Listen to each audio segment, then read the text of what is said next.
Good morning, everybody. Cool. For joining us.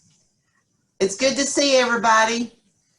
But I'm going to ask you to please turn off or mute your microphone and turn off your camera so that Mark can have the full screen, and he's got PowerPoints and things to show us. But it's really good to see everybody. I appreciate your support. As you know, the library is closed to the public. However, the staff is still here working. So if you need us, you can call us, you can email us. We'd love to hear from you. And this is our first experience with doing Family History Month online. So hopefully we're going to be back to normal next year, and we can see everybody in person. With that, I'd like to thank Mark for hanging in and helping us out here. And I know you probably enjoyed his presentations that are on the webpage. And so he's got a number of questions from everybody. And so we're going to turn it over to him and let him answer questions. And if you have something that you forgot to ask him, you can put something in the chat, and he's going to be looking at that as well. So I'm going to turn off my video and mute my my microphone. And Mark, I'm going to turn the program over to you. So take it away. Okay. Thank you, Kathy. Good to see some of you early this morning. It's not early anymore, but it's good to have you here. It's always good to be in Tulsa in whatever way I can be. And thanks for the questions. So I've kind of used, some of you asked similar questions. So I've gone through and put some of these together, and I thought it was a good chance for us to talk about some of the resources that we mentioned in the videos. And hopefully you've had a chance to watch them. If not, go back, they're still there, and look at those videos, and particularly the handout. Some good information in that handout. Got a question from Robert and several others this morning about how to find a county at a particular point in time, like what the size of the boundaries were. So he specified Bourbon County. That's an interesting county in Kentucky, but this is going to work all across the continental U.S. And so what I'm going to talk about here will work in every case. I think it'll be useful. It was a good question.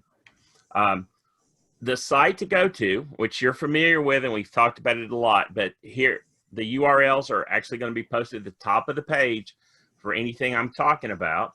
And if perchance you don't get to jot them down and want to go back, then you'll be able to watch this again on the website when it's through the recording. But let's go to the Atlas of Historical County Boundaries that is at the Newberry Library in Chicago. It is a free site. And it's one hopefully you're familiar with, but if not, this is where whenever I'm working in a county basis, trying to find out what were the boundaries at a particular point in time, or where it might reach, or where, if I know where they lived, figuring out where that was, what county, where their records might be recorded, where they would have appeared in court, etc.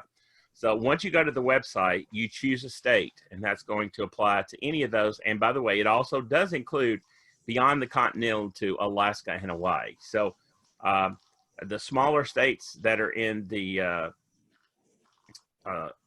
along the Atlantic side of the middle Atlantic over there, some of those smaller ones like Delaware, etc. There's a little point for Connecticut, etc. kind of out in the island, so you can click on the 2-digit abbreviation. But for the sake of this, we're going to look at Bourbon County, which is in Kentucky. So we would first of all click the state of Kentucky. And when we do that, there's going to be a lot of options immediately pop up. And at first, it's going to show us that there's 120 counties in Kentucky. That's true. And it shows us at the very top, it says view the interactive map.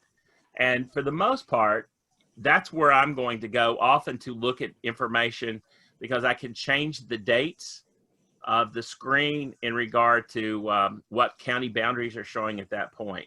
And so that's why that one's circled in red. You can use that. But for the sake of what I want you to know is there, and it's amazing, as many years as this has been available, a lot of folks don't realize what we're going to talk about right now. I want you, for this sake of looking where Bourbon County is, to scroll all the way to the bottom of the page. You can't even see it on the screen that I'm showing, but keep going. If you're really into cartography, you have the ability to download KMZ and shape files and all that, but we're going to keep it simple. I just want you to scroll to the very last entry on that page, and that's going to be a reference to says download the PDF file, zip file. That's the very last entry on that page. And below it, it'll refer to the phrase downloads a zipped folder containing the Atlas data for each county in a state. So this is available for every state that they've done. And in fact, if you're aware, what they did first is print published volumes of these maps for every state. And they sold those for a while. It was the way to raise money, actually, to create the website. And so they're still there. And so if you have access to the library at some point, then a lot of these reference volumes are in the library. And some of us may have purchased ones for the states we use. But don't worry about it. They're still accessible. So what we're going to do is we're going to click on the blue link, download the PDF file, and it's going to then download to your file a file by the name of Kentucky. So always the 2-digit postal abbreviation _ historic counties PDF.zip. Okay. When you download it, pay attention to where it downloads, or if you have a chance, you can save it where you want to save it, because you need to go back in then and you need to unzip ZIP. That's a compressed file. So you've got a lot of information there, and it's compressed so it downloads fairly quickly. Then you need to unzip it. If you don't know how to do it, I'm not going to fully explain that, but just search for unzip a file and then follow the instructions. It generally, in some cases, you just right click on it and extract it is often the term that's referred to for unzipping. But in this case, once you unzip it, you've got a full PDF called Kentucky Historic Counties and then .pdf. And put that somewhere where you can use it, because that's not going to change. Those are the historic counties, and that data is good from this point. So put that somewhere, save it in your computer that you can go back and use it. And then you can go into that and just scroll through. The counties are going to be alphabetical within Kentucky, so it's not long to get to Bourbon. And you're going to, they call them version 1, version 2. Each change is numbered. And so in the case of Bourbon County, you can see on the right, then there's a copy of the map. And the dark border is Bourbon County between February of 1793 and January of 1794. So for September, that would fit. So that heavy dark line, that is the historic county boundary of Bourbon. Now underneath the base map that's there, that's modern counties.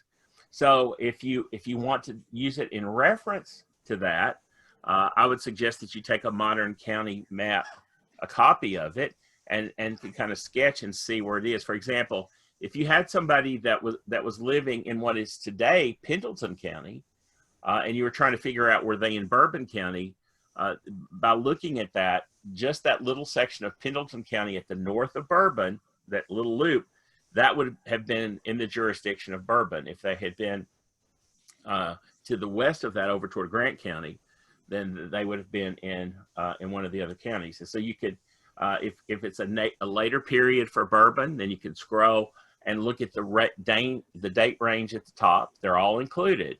Same thing is true if you needed to look at one of the other ones, let's say Campbell County. Then you just keep going in the book until you get to the C, Campbell, and you do the same thing. So every county in Kentucky, the historical features are located within this PDF. So it's a free site, and often we want to use the map. The map is there, and you can change the dates, but it's a little harder to see the details. This lets you actually have that piece of paper. You can look at it, you can print it out, and actually make additional with a PDF. You can annotate on it. That means you can add text, etc., to use it for your benefit. So thanks, Robert, for asking that question. And then for everybody else, the opportunity for you to go and find this and use this. This is something I use almost every day, several times a week.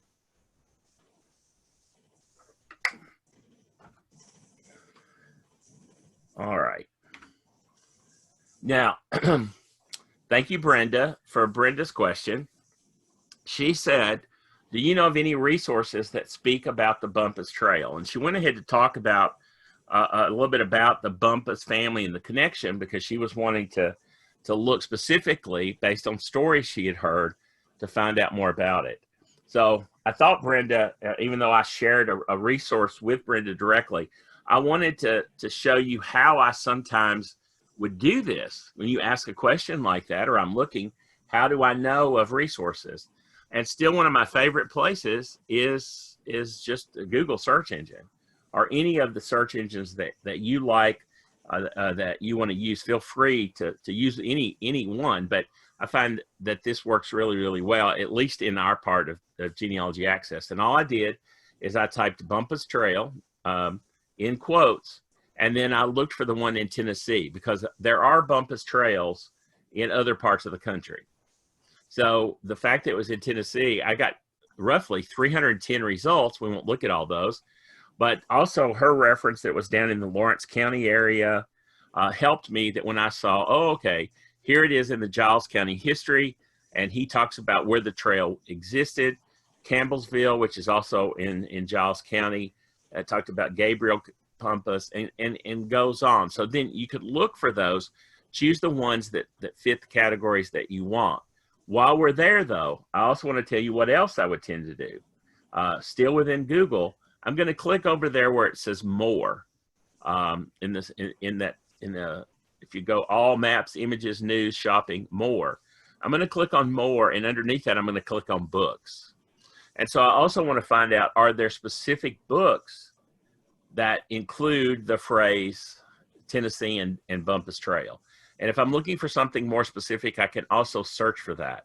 Now, often books will show up when you have it clicked on all, but I always want to check it. It often will put those in a second category, and they may be further down in the search. If I'm looking for a book specifically that was perhaps written in the 1870s or 90s or anything before 1900, I can actually choose books and then choose any time period, and I can choose the 19th century, and that will give me books that were published over 100 years ago, generally. So if I'm looking for something where it's only talking about it in the earlier time period, that's another way kind of to narrow the search focus. And all those help. So I'm hoping that'll give you good ideas. And often you can try some different terminology. If you're looking for references about diaries of folks who may have traveled, add that word in your search. And if you want your search to stay focused, remember to use quotation marks to help the phrase. And remember that you can always look at the tools and settings to help guidance in doing your best searches. That's always a tough thing sometimes, because we get so much, we need to narrow it down. So I consider that playing when I'm searching too. So I think that's a good way to keep trying. Now, once we found a trail, the next question kind of leads us there. The thought of, I have a family that came to Tennessee via Anson County, North Carolina, and I've edited the question slightly.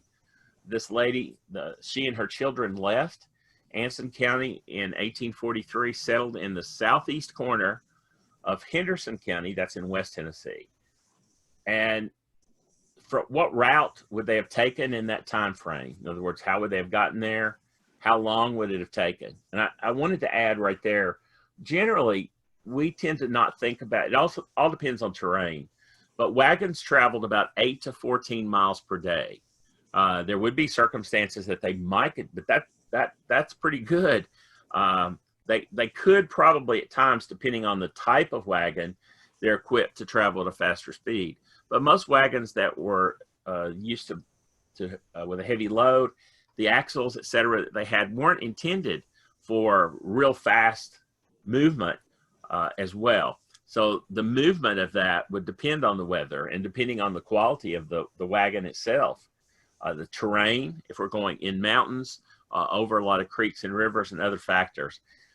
It's about 2 miles per hour is a good way to think about it. So when you start looking at that, the thought of look at the total mileage and then divide that using the reference to say, okay, 14 miles a day at the best, then that'll give you an idea of the time period. In fact, it could take as long as probably 2 months to go from Anson County all the way over to West Tennessee. It could take longer. And in fact, that's why we often think about a trip that long, that far, probably in the range of about 450 miles. A range like that would require people often to stop. They couldn't do this continuously over the time period, and particularly unless they were a group of people traveling, that would affect, I think, the movement of everybody. But the question is, how did they travel? And so you've had a chance, I'm hoping over the chance of watching these videos and playing with those maps, that you've looked at some of the great trails. And I would always go back to the Myers Trail if we're looking at the earliest trails in the Southeast. That map is really helpful. I'll show you another example of using that. But I can pick one in the time period when they traveled. This is a map from David Rumsey in that time period of 1843. And I just pulled the area that I'm looking for, which is that part of Tennessee. And I won't show you how to get all the way over. I have a second map here. And basically, what I've done is I'm looking at where people were traveling using travel diaries, gazetteers, how folks are being recommended to travel to get to Tennessee as they were selling property. Because often there were speculators who were making land available, and they would make suggestions on the best way to travel, and that folks were finding this route to be helpful, accommodating, that there would be often they would advertise towns along the way that had good restaurants and or good supplies. So, but the general route would be to follow the Yadkin River Trail from Anson County, which is right there on the North and South Carolina border, as you'll see where the star is. And there's actually a fairly old natural trail that's both on the Myers Trail and other later maps that follows this general pathway that would be just north, just to the west of the Yadkin River, up to the point of Greensville, which is right, the one that's in Virginia. And they would actually go into Virginia generally and cross over to the New River and follow the New River Trail down, go up, and we look at now the old river road, the old Great Road, that would have been the old Indian Trail that came down from Pennsylvania through Virginia on into Tennessee. When they cross over, that's close to where Fort Chiswell was back in the old days. But in 1840, it was a pretty good route. They would have gone to Abington, Virginia, straight on down through what is today Bristol, wasn't there, and continue down to Knoxville. And Knoxville would have been the center point still. You say, why didn't they cross over the mountains? They're still in wagons. At that point, there are a couple of roads. It's easy to travel with horses over the mountain. It is not easy to travel with wagons over the mountain. And they're not the Rocky Mountains. Nonetheless, they're still rough. And so in the point, there are very few roads that folks would take wagons for a long journey, because the aspect of traveling over the mountains, once you go down the mountains as well, then you have to have brakes. You have to have some way to keep the wagons from rolling ahead of the animals, of pushing the animals down. And so you actually have to have more sophisticated wagons than just a simple wagon. And so they would go over a more gentle way through a pass in ways that people typically traveled. Now remember that we don't have paved roads. We don't have gravel roads throughout the rural areas, but lots of folks are traveling. And if you've ever seen pictures of the old roads, I'd look for one. I couldn't find where as they're worn down, they literally are almost cut out. And so they're high walls and they travel. So again, it's affected by rain and the weather conditions. But at this point, once they got to Knoxville, and that would have been the center point even in 1840, Tennessee is a long, wide state, and they're going all the way over to West Tennessee. Let's switch to a different map just for a second. There's about 5 different routes to get to Nashville. But once you got close, I think the idea is, where did they get to Henderson County? Henderson County is under the Big E, which is part of the Tennessee. That's Henderson County, Lexington area. And they settled in the southern area. And probably from Nashville would continue on toward Williamson County and down to Hickman County, over to Perry County, and then right into Henderson. There was the potential to go further south, like to Fayetteville, Lincoln, Giles, Lawrence, Wayne County, Hardin, and then come up. And those were all very popular roads. This is an 1845 map, also available at David Rumsey. So I think once you have kind of the general idea that you get into a closer map, if you want to pick specific roads, then look at the county histories and the references of what's happening. And that's the best way to determine how folks travel, is to look at the options, then figure out how they may have traveled, and then look, if you can't find their records, look and see how their neighbors also went to the same places. And that often tells me the same thing. Okay.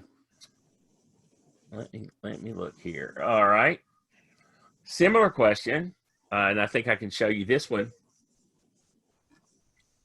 It's not quite as far, but we'll actually look at the Myers maps, which are the early Southeast Indian trails. This was a Baptist minister from Stokes County, North Carolina. And there's a biography of him. That's good to get some timeline. There's a land patent for him in Kanawha County, what would be West Virginia, on 1810. How would he get there from Stokes County? So again, you have to know where Stokes County is. You've got to know where Kanawha is. So if you know those two places, then you look at the map and begin to formulate what are the various pathways based on the time period. And this is the early time period, in 1810. So we don't have lots of changes in roads, so we can probably plat everything on the Myers map. Okay, there's the biography of him, and so always, it's your research. You could always look to see if there's any other details that would help. And actually, he was already there, according to this biography, in 1806, before he got the land. So that the fact that he knew the area and probably kind of chose the area that he was picking near the Big Sandy River. Okay, so where am I going to find that? And that was found in that second lecture, Defining Potential Migration Routes and Crucial Steps. And that handout, you'll remember that that reference is there on that center. And then the Indian Trail of the Southeast, that William Meyer, that's where it starts that discussion. And it says, see the links on the top of page 5. So again, you have access to the things I'm going to show you right here in that handout. And we go to the William Meyer map, and I'm focused on that area we're talking about. So Stokes County is there in northern North Carolina, just right on the Virginia border. Kanawha County is up on the Big Sandy, and if you note, Big Sandy is the eastern part of the Kentucky border, so that it continues upwards. So it's there in the West Virginia corridor, and that becomes fairly simple because there's not many pathways, and so you actually just look at the reference to the numbers. And so if I look down at Stokes County, there's an old pathway there. That's the New River Trail that I just mentioned in that last little movement. So the New River is a significant trail. And so that's 52 on the Myers maps. I can follow 52 to see if that goes in the direction, and it does. And then it continues to cross over some other major trails. And so I just note those numbers. And then I can go back to that reference and then read, okay, and the reference is, so those trails of 50, 52, 54, 57, etc., the trails of southern West Virginia begin on page 5 of 765 of the 42nd Annual Report of the Bureau of Ethnology. You have a link to that as well. And so if I go to that PDF, that book, and then I go to page 765, then it begins to discuss those trails. And it continues over several pages. And it talks with a lot more detail about the trails and how they occurred, where they were, where there was any issues that ever happened, events that would have occurred upon the trail. So basically what you're doing is you're looking at the location, beginning to trace that, look at the numbers on the map, and then go back to those trails within that text. And that will actually give you a good explanation, because Myers did an excellent job of detailing and providing source material as well. So if you actually go to that bureau, that handbook that you've got the link to, and reference that and refer to that, he'll also give you the name of the trail, the common name of the trail. And you can continue to look for that, just like we searched for those in Google, etc. And that's a great way to find specific early trails, and then to follow up with migration really well into the 20th century almost, because our roads generally follow earlier pathways. And when we put railroads in place, the same thing. Our railroads typically are following trails or beside of roads that are already in place. So once you start looking at these, we tend to repeat the pattern. We're real good at repeating the pattern.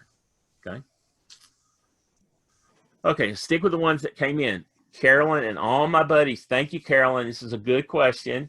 I know they're all watching today, so glad to have you all with us. And it's a great question, good for all of us. You've read that the Virginia Archives have opened many of their documents for the public. How do I access that archive? Are the documents digitized? Are they organized? Does it require a thorough search? The answer is yeah, you can access them. Yes, many of them are digitized, some still aren't. They are organized, but it does require a thorough search. So let's go through that process. Great question. It's one of the great things that's been available to us within the last year. Before this, it was even more difficult to access. So the Library of Virginia, there's their website. That's how you're going to access these records. If you go right now, I asked them to pull, this is the previous website page. Now it has the issue about their closing information. But I wanted you to realize that they just worked on this new cataloging system and their discovery system. And we're going to focus, you only need to focus, at least for the short term, on the three first things under For the Public, using the collection, Virginia Memory, and searching the LDA catalog. Okay. So once you go to that website, which will take you to this page, you want to focus on those three. And let's start with the second one. Okay, which is Virginia Memory. I would usually start with the first one, but I want to go to Virginia Memory because the Virginia Memory is really the entrance. It's the gateway to all of the digital collections that they now have available. They're accessible through the collection list, but this is going to highlight, first of all of the digital collections. And so when you first go to that page, you have several ways to go into it. I would suggest you go into collections A to Z first and at least read through the names of those. Once you know of one, you can go back here and then click on the letter that start with, and it'll take you right to that collection. Okay, but you need to know what's available, and you can search for these by topic type as well.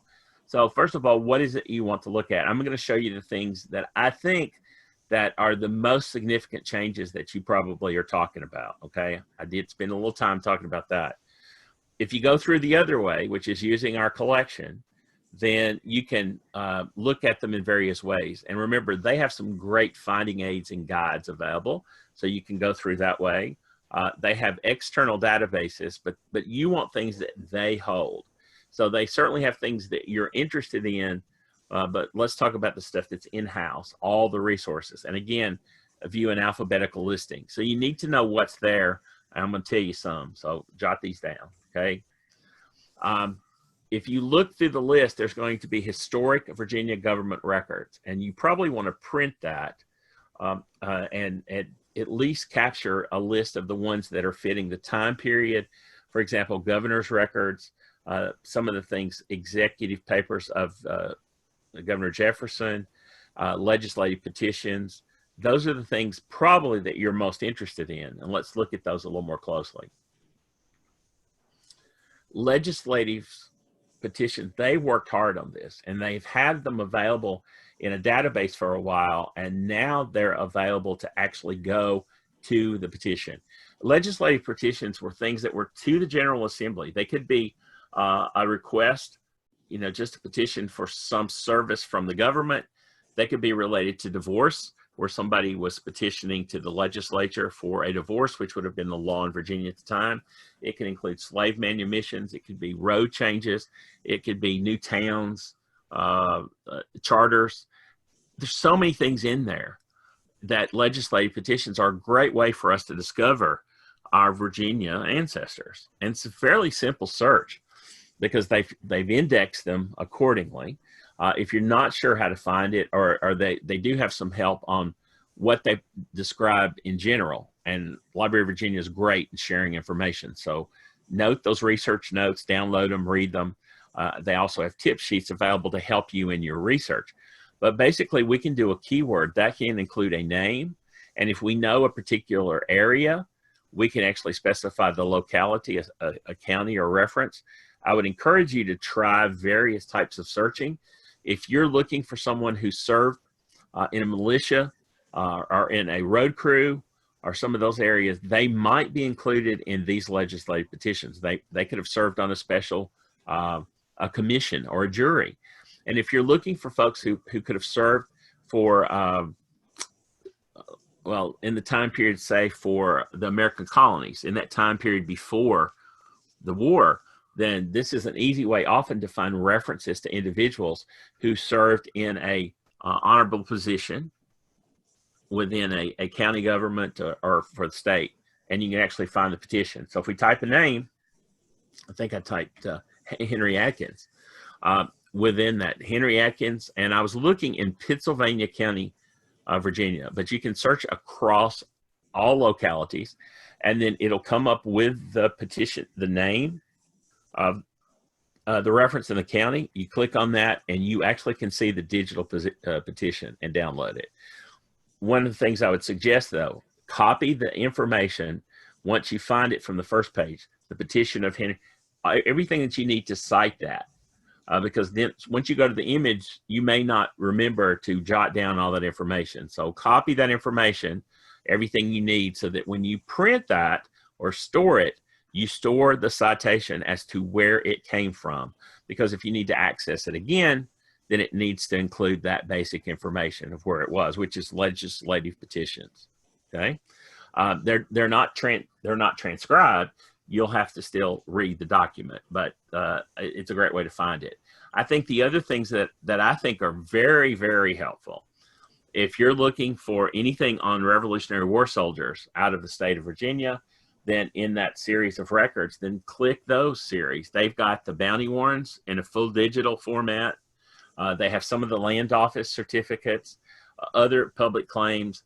They have rejected claims of folks who applied for state support who were rejected, and then their state pensions, where they did Revolutionary War state pensions as opposed to the federal pensions. Those are all available and digitally. I'll have to work on saying that one for you. Available directly from the Library of Virginia. Okay, that'll keep you busy today. I will point out, if you're interested in Civil War series, they have a lot of those as well. Not everything is accessible, but they do have the index to Confederate Veteran Magazine. If you're interested in covering both Union and Confederate soldiers after that time period, it was the largest publication through about 1920 that included information about soldiers. And so you can use their index, and then the copies of the books are available not at the library, but on HathiTrust. But still, having the index makes it much easier, much better. Virginia Confederate pensions are available also at the Library of Virginia, the digital copies. Now, their new search system and their new cataloging, it lets you search across all these locations, all these collections. And they've worked hard to insert individuals' names and how it will take you back to the record. So in the past, we didn't have that.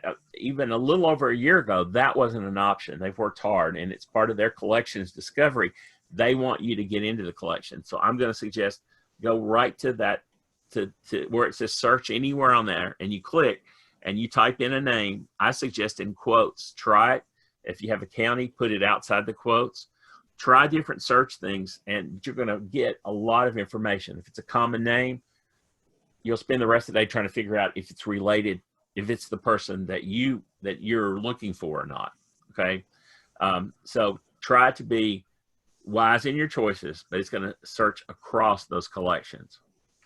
If you're looking, though, this is the hot one, the letter C, Chancery Records Index. Well, it makes me excited just to think about it. If you've ever used the old court records from Augusta that were in Chalkley's index that were published, what they've tried to do is put together these Chancery court cases from across the counties. And not everything is done, but those that are, there are digital aspects, large numbers of them that are accessible to us, images right here on the Library of Virginia. Now, what I'm going to suggest is somewhere about 3/4 of the page there, you'll see it says the availability of what's available, or FAQ, frequently asked questions, so that you kind of want to go to the page that's going to tell you what's available, and it's listed by county and the time frame. And so if you're looking for Accomack County, then notice that they have the records from 1702 to 1913. They have the originals, but they're all scanned, and they have digital images through 1876. Now, that's not true for every county. And so I say, depending on the ones you're interested in, go look and see what's available. But for those that are, then you actually can search in their indexes across those digital images and then access them here. You know, often we would go to Family Search for that, and most of Virginia counties are restricted to use either at a family history facility or at one of the other designated sites, like at the library. But in the meantime, these are access to records that are not dependent upon that. So I think that's something that you'll all be excited about. So Chancery cases often deals with family estates and other types of land issues as well. Okay, once I chose Chancery, and you have a choice to search for plaintiff and defendant, or you can search for a surname across the references. And I did just a surname search for Trauber. Trauber is the way it's spelled. It's spelled in different ways. It's a German name. It's been anglicized, obviously. And I just we're looking for all of the cases in there. And if I had a specific case, I can go for it. But just list all those surnames. And this is a case of Matthews versus Harrison. And I can then just click on the case, and it will, this is an 1827 case, but then it will let me then actually view the case. And so just at the bottom of that, on the same page, there are 37 pages in this Chancery case, or 37 images. And I mean, there's 37 pages. They've made it such that you can go through and look at the pages one by one, or you can download a zip file of the entire case. So if it's a case you know you're interested in, then you can just download the zip file, convert it, and you now have the PDF files on your computer. Way easier than it was not too long ago. Okay. One of the other things they have available, and it's not because it's done and it's accessible to us. I've mentioned this, I think, when I've been there before. Torrance, Clarence Torrance, Clayton Torrance, published that wills that were recorded outside the normal place, if they were in courts, etc. That book is available. But what they've done is they've taken that database from that book, and they've added and corrected locations of where documents are. Now, if they're not in the county, if they're not where they're supposed to be, then this is an access to those. They're working through this because, as you know, there are a lot of counties where records are not where they should be, and they're trying to work in regard to that. These are not yet fully in a digital format. This index is. And so if you're looking for somebody in specifically, then you can see that they're covering what counties for what time period. And generally, they're covering the very early stuff first. And that's really the focus. And then I know they're planning to expand that beyond this. So again, if you're looking in Virginia, it's a great time to be doing it. At least do your prep work now from home, and you'll be in pretty good shape. I mean, I think it's almost all of them they're working on. Pennsylvania is one I'm needing, and they're in the process of indexing it. It'll be through very shortly. Most of the others that are pretty complete. So again, all these are at the Library of Virginia website. Reminder though, that this index does not link, this one, the wills, does not link to the actual document. And so once you find the reference to it though, you'll need to find these using Family Search or contact the Library of Virginia, etc. So at least we can figure out where they are and then go locate them, perhaps later. But you can write to them and ask questions. So we can always search for them on Family Search. But generally, I was looking for a Bedford County will, and you know how they're laid out. And I can actually go look to that point, but at some point it'll tell me then, that I need to go into the Family History Library, or go into the Family History Center, or go into a designated repository to access those. And so that's the limitation. But still, so much more at the Library of Virginia. Okay. Good luck, Carolyn, and everybody else working on that one. Everybody's into maps, and obviously we were talking a lot about it. So it's good to see Becky here. She's here early. She asked a great question.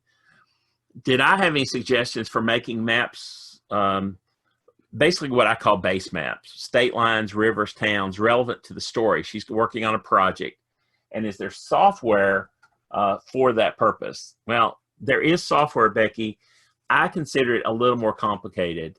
I think you're more than capable of doing it, and I will encourage some reference, but I'm going to show you some I think, places where we can use things we already know and pull stuff together. I like to do things that I know about rather than have to learn new skill sets all the way. But I want to show you where I'm going to find my 3 favorite base maps for all purposes. One of those are the historic soil survey maps that are available at the University of Alabama. Okay, again, free site. And these are soil survey maps created by U.S. Department of Agriculture and Soil Conservation Service is the later rendition. So you can use those in lots of formats if you need to do printing or share those in a presentation. Soil survey maps are widely available. And so not every historic map is extant, is available, but you click on the state you're interested in, it'll have them by counties.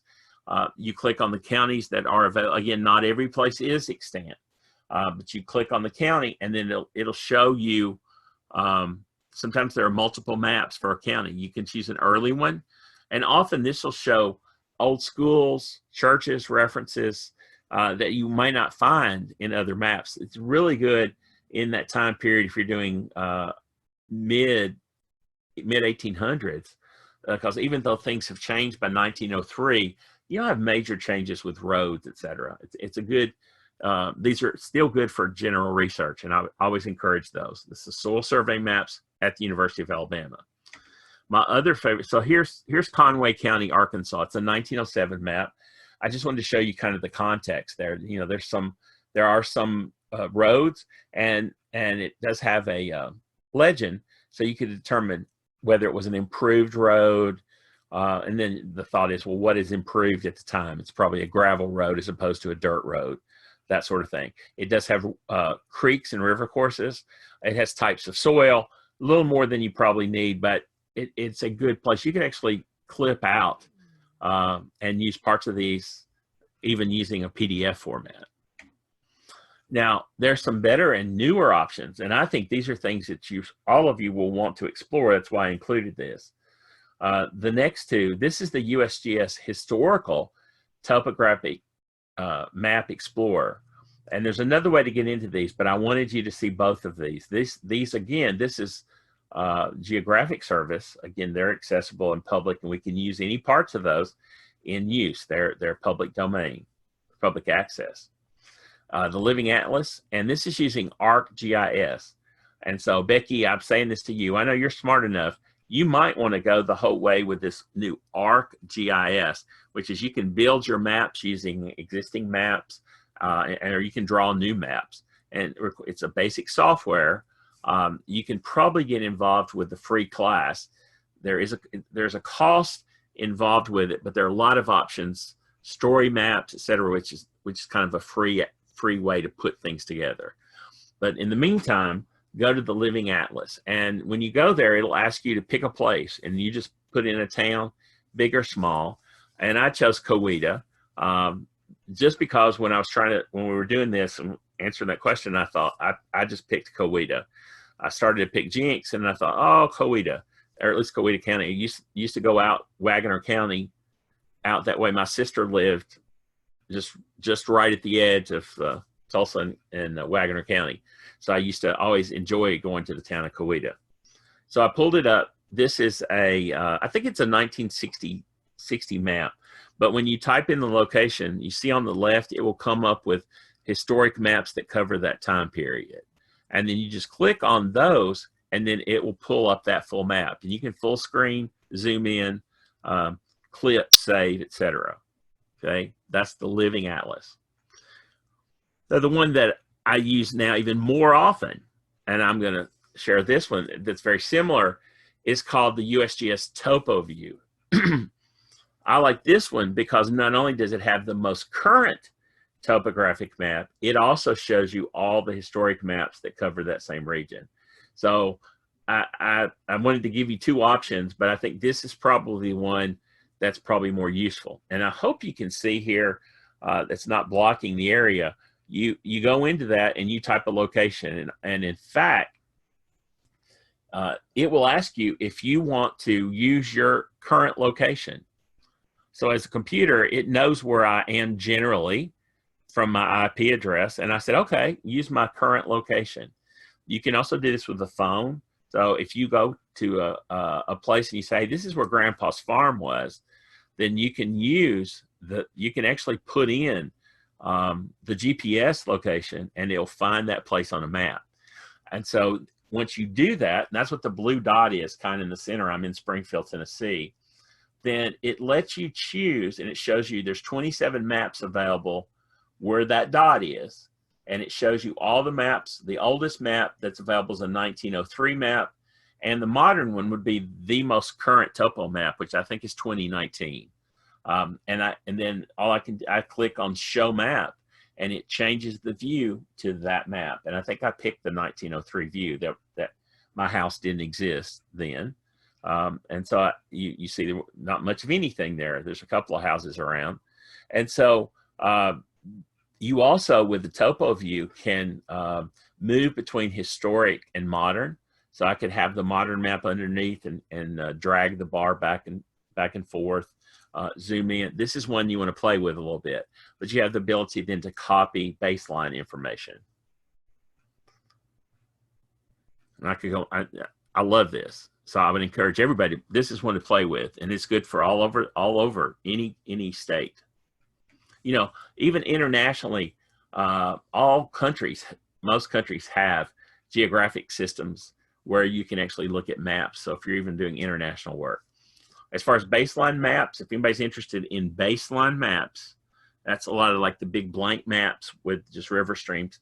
There's several sources, and this is one of the largest. It's DMaps. A lot of teachers use this. And this is international in focus, but if you choose Americas, then you can choose the United States, and then you'll have a full series of state maps with rivers. So I did like Tennessee, for example, and all these are base maps that are usable for teaching. And I wanted to pick one with rivers. And actually, if you move over them with your mouse, it'll tell you kind of description of what that map is about. Like it includes counties, states, or whatever. But you see there are a lot of options there. And then I just picked one. And then once you choose the map, the one that I picked has rivers and the state border. And then notice at the top, see it says boundaries and hydrography, which is water, and it's a white-based map. I can download that as a GIF, PDF, CDR, CVG, AI, or WMF file. And when I click on, like, say, PDF, it will download that base map to my computer or as a GIF. And of course, once you have it, either in a graphic or a PDF, then you can do whatever else you need to it. You can add to it, annotate, etc. So I would recommend that site. And I'm going to recommend one more, Blank Maps. Dr. Alan Lowe, who's at Northern Arizona University, he teaches geography classes, does a great job. He has a lot of other map sources available, and they're basically through his website that he's created. And there's the link at that. But all the U.S. landform maps, a lot of the ones that I use often in teaching, they're available from USGS and other sources, but he has good places to find all that stuff. Okay, so any of you are writing or teaching or sharing with students, it's a good place to find some good base information for all of us. Definitely. Probably more than you want to know, but good luck on that, Becky. I expect to hear more about that project. Okay, thanks for staying with me for a second, and I'll work with some other questions. I'll get through all the ones I got from earlier. Okay, Leah's always gives me really penetrating, thought-provoking questions that I have to spend more time on. I like that. And I did already answer Liz generally, but I wanted to talk about how I begin to look at this thought. Let's talk about it. She's talking about a trend in population. And was there a trend of white slave owners migrating from Tennessee in particular to Texas? And she had read that Tennessee had outlawed slave ownership, and because of that, many whites slave owners moved to Texas. Well, she didn't find a source, and often there'll be a reference and not a source. That's often the case. If you find something, then you want to try to keep it. But she's asking me in regard to that. Number one, if I'm familiar with it, then hopefully I can go find a source of information. And if not, it's just like in general, when I'm trying to answer a question, then I want to look to see, is that factual? Is that truthful? Then where will I look in regard to that? So based on her question, I started with the slave population by state. And I'm really focusing on the time period from 1830 through 1860, realizing that Texas is not a state there until 45. And so we're not going to have true matching apples to apples numbers in every case. So I also put the total U.S. population of whites to see how, or I'm sorry, the whole population total to see how the growth is comparable across time. So in Tennessee, between 1830 and 1840, that's the slave population increased to 183,000. That's an increase of 29%. In the next decade, that's an increase of 30%. Notice though, by 1860, that's only an increase of 15%. Now, the only numbers we have from the census data in regard to Texas is the 1850 number, which is merely 58,000. It's a relatively new state. And then by 1860, it's 182,000. It's a 313% increase. And so I think the question that she's talking about, there's definitely an increase in the population. Is it caused by a trend from folks coming from Tennessee or something specific? I also looked at the total population to see how it was increasing. And generally, population increased about 33 to 35% every decade. That's how the states were. We were growing. As people were moving, we were growing. States were continuing. We needed more land, obviously. So in that time period, at least in regard to the 40 to 60, it's only a 23%. And generally, we were increasing a little bit more rapidly in part of the time period overall. So when I got to look at, I began to find, could I find specific cases? And so I found three things that were in particular. Number one, slavery in Tennessee was not outlawed until April 7th, 1865. And that was the agreement by the Tennessee General Assembly to ratify the 13th Amendment. So in essence, it was not outlawed prior to that, so there would not have been a need necessarily on that topic that Tennessee outlawed it, and so therefore they moved. It had been ratified by 27 of the 36 states by December of that year, but Texas did not ratify it until 1870. However, in all terms, by the end of 1865, slavery was gone away and it would have been outlawed. There were laws restricting or outlawing interstate slave sales in Tennessee, but generally they were ignored. One of the largest of the slave market owners was Isaac Franklin, and he operated slave markets throughout several cities and states, South Carolina, Tennessee, Virginia, Georgia, multiple states. And so there were laws restricting that, and he lived right outside of Nashville, by the way, but they were ignored. So yes, there may have been folks who moved, and there are some historians. I read some folks who cited the fact that when Texas joined the Confederacy, that slave owners in areas that were facing Union pressure moved their slaves to Texas. Okay, I think they're talking about maybe more like South Carolina, maybe pressure in some of those areas further in the deep South, because Tennessee joined the Confederacy later than Texas. Tennessee was the last state to join. And northern, if they had in that process, northern Middle Tennessee up where I am, it was under federal occupation by February of 1862 to the end of the war. It would have been very difficult for folks here then to move their assets out of the area. Oh, well, and it didn't happen so much here. It happened. There was movement. And I think it probably started earlier. There were many folks that migrated when Stephen F. Austin, been to Texas enough to know that I need to add that F, when he was granted the right to help establish colonies in the Mexican territory, there is massive migration from Tennessee to that area, including slave owners. And it continued after the Republic was established, continued after even statehood. And Tennessee, though, heavily were flocking to Texas during the 20s and 30s, that early time period, to settle it, once it was freshly opened by Mexico. You all know the story of Sam Houston, David Crockett, thousands gone to Texas. It's in all our records where people were moving. There were a lot of people moving probably who did have slaves, but a large number of people who didn't, because there was economic hardship. We'd gone through a depression, cheap land, 4 cents an acre, that drew them. So it may have been that push. And if they had slaves and had money, had the ability, it may not have been any pressure in regard to law. It may well have just been the economic opportunity to have 4 cents an acre land to be able to farm in a large format.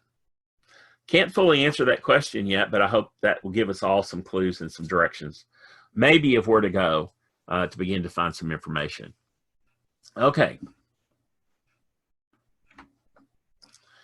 Now, I'll take some of those other questions, but I appreciate you guys being here. Let me get this out of your way, and let's see what's coming up in the way of questions. Does anybody have any? Let's see. And I'll repeat these to you. Okay. Thank you, Robert. Robert was talking, I think, specifically about when the Atlas Historical County boundary starts for the territory. And it's useless because it only starts in 1907. Yes, I would agree. In that case, I would use the maps that I shared from the Library of Congress and some of the other sources of references of territorial maps. And I hope you find that series helpful. Robert, let me know about the series that we talked about in, I think, session 2, the second of the series about that. I'm hoping that would be even a better choice for you guys. Okay. Anybody have any questions? We got just a few minutes. Not many. I talked a whole lot, but if you've got any questions, you can do them by chat. If you'll click on the chat term down there at the bottom of the screen and click chat, it'll post to everybody, or you can privately send it to me, either one. And Kathy, if you're getting any questions too, pass them along to me. Okay. Okay. Oh, thank you for sharing that. Rebecca's asking, after many years of searching for my mother's ancestors in Jackson County, Tennessee, I recently realized that a courthouse fire destroyed most records from about 1801 to 1872. I think I've explored much of what's available. Any ideas for other places to look for records? Okay. Now, Jackson County is located on the Cumberland Mountains. So it's between East Tennessee and Middle Tennessee, up there in the Cumberland Mountains. So there are lots of several courthouses in places near Gainesboro, Jackson County, kind of around that. But go back to, that's a good place to go back to the Atlas for historical county boundaries. And look not only at Jackson County, but look at the mother county for Jackson. Look at the change in there and realize that that's a relatively rough area by mountains. And it may have been that some of your family, it may have been easier for them to have done some of their locations at a different courthouse than Gainesboro. And if that's the case, look in those county records. Also, don't ignore the court cases for surrounding counties, because often that still included people in Jackson County, over in Fentress, or in all the counties in that area. Also, look in Cumberland County and those counties in Kentucky. I found a large number of my family in Overton and in Jackson County who had court dealings in Cumberland County, Clinton County, in those areas. So definitely in that time of loss, expand. Also, don't forget the series I mentioned for Virginia that's also available for Tennessee, and that's legislative petitions. Those are state level records that are fully indexed at the Tennessee State Library and Archives. So search for those, your families within those, and look at those records. In addition, things like militia records, even though they're destroyed in the county, if you have folks who were involved in the militia and were sending any petitions to the state, those are available at the state archives. They're available on film, and some of those have been digitized. So whenever we lose a county by fire or destruction, whatever reason, we just expand. Number one, we find out what really is lost. Is everything lost or just portions? Then we also expand to all the areas around it to see if they had any interaction with jurisdictions around there. Same thing with true would be churches. It doesn't have to be governmental records. So the church's records weren't destroyed by the court. What does exist? What's available? Look at personal manuscripts. And in regard to land, often they re-recorded their deeds in order to have that record. Remember, if they had land grants early in Jackson County, those are not in the courthouse. Those are in the land grant series, record group number 50 at the Tennessee State Library and Archives. That'll keep you busy at least today and tomorrow. Good question, though.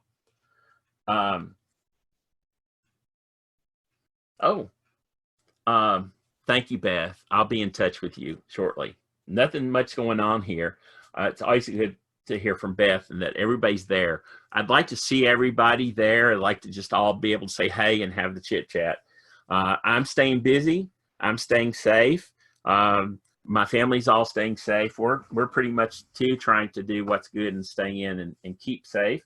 I have a new great niece that's like 3 weeks old, and it's really tough to just see pictures, but that's okay. We'll all get through this well. Last chance. Any other questions? Well, if not, you know how to reach me. My email address is on the handout. Those of you that know, I've still got a stack of questions over here and letters from you guys. I'm still that far behind. I was going through some this week and asking. I've asked Kathy about whether she's seen some of you sometimes in the past. It's pretty good. You know, I really do think a lot of all of you. You know that, and I'm sorry that we can't be together. But I'm hoping that we might be able to be together at some point, but maybe 2021. We'll see how it goes. If not, I'm always here virtually, And I'm continuing to do YouTube stuff, and I appreciate the fact that that we have Heather and Tessa with us, making all the technology work for Kathy and I to be able to be with you guys this morning. And I appreciate you being with us. And I hope that what I shared from the questions that came in are helpful. And I hope if you haven't watched the videos, you'll get a chance to. And listen, I did special things I sang at least 2 times for you on the video. And I'm hoping that you can laugh at that and enjoy it. And for my buddies watching in a group somewhere, staying safe, thank you. Here's all the hugs for all of you in the meantime. But thank you to the Tulsa City County Library and the Genealogy Center for making this happen. And thank all of you that sent me good questions. Keep them up. It'll help keep us smarter and thinking every day. So, Kathy, unless you have something, are you there? You or Tessa one? I'm here. I really appreciate everybody participating in this. Here, let me turn that on. There you go. I really appreciate everybody participating, and we would sure like to see everybody in. We'll be opening as soon as we can, and so in the meantime, this is a great time to be working on your research. And like I said, if you have questions about anything that we have in the collection, you can go to our website and look in our catalog, and you can email us or call us, and we'll be happy to, try to see if we can copy some pages for you or look something up in a book or something like that. So, Mark, thank you. And we will see everybody soon, hopefully. And in the meantime, y'all stay safe and well. And we will see you later. Thanks. Thank you, guys. Bye-bye. Bye.